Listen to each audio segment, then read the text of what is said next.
There was a woman men prayed to meet and feared to marry. A woman whose presence turned poverty into wealth almost overnight, yet left graves behind instead of happy homes. Some said she was blessed, others said she was cursed, but the truth was far worse than both.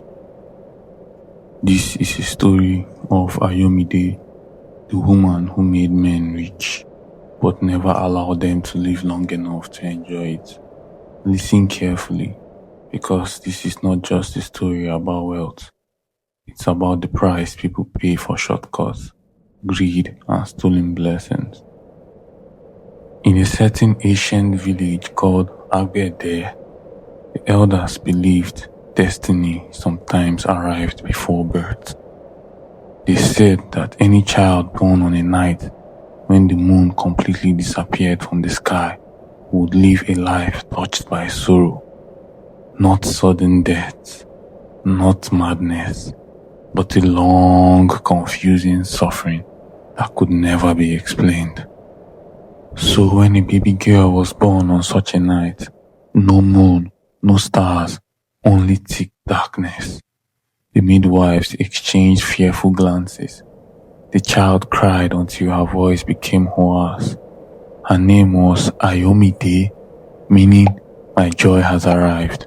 But little did she know that joy did not arrive with her. Ayomide never knew her mother. The woman died 3 days after childbirth. Her father raised her alone for a few years, and even as a child, Ayomide noticed something strange about him.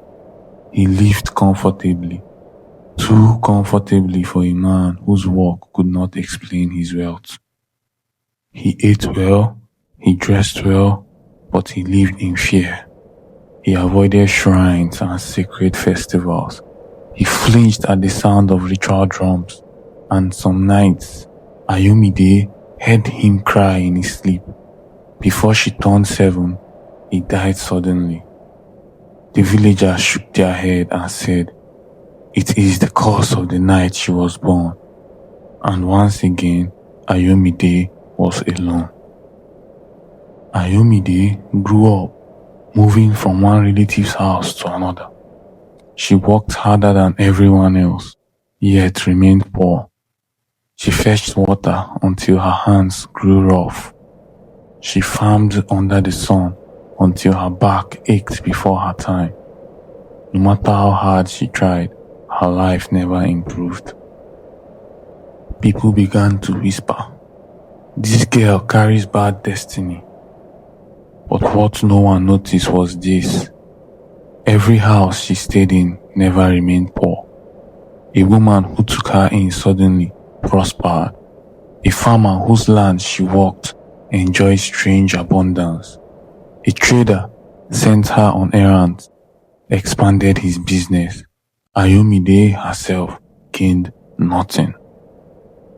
As Ayomide grew into a woman, her quiet beauty began to draw attention. Men noticed something unusual. After spending time with her, their lives changed rapidly. A man who married her became wealthy within months. Another who promised her marriage rose suddenly in status. A third who lived with her briefly became rich beyond imagination. But none of these men lived long enough to enjoy it. One fell ill and died without warning. Another collapsed during a celebration meant to honor his success. One drowned mysteriously on his way to inspect new land. At first, people called it coincidence. Then it kept happening. Ayomide's name began to carry weight. Men still wanted her, but fear now followed their desire. She brings wealth, they said, but the wealth kills its owner. Riches remained, houses remained, land remained, but the men were always buried. Ayomide watched widows mourn husbands who barely tasted their success.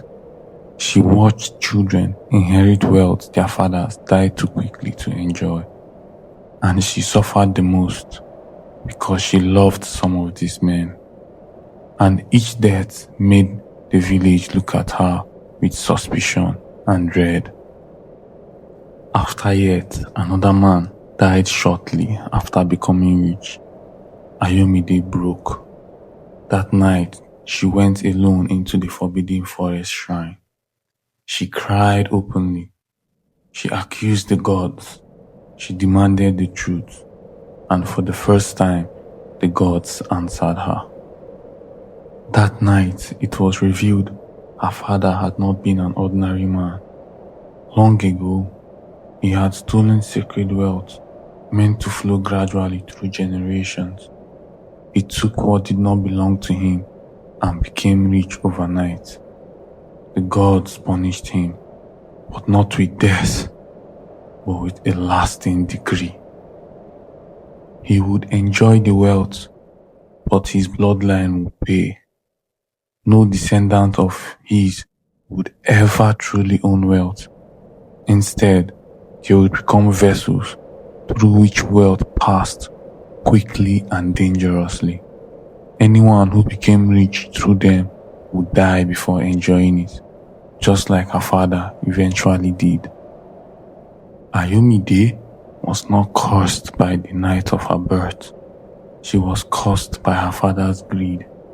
She was meant to live long enough to understand that stolen blessings always demand payment, sometimes from generations yet unborn.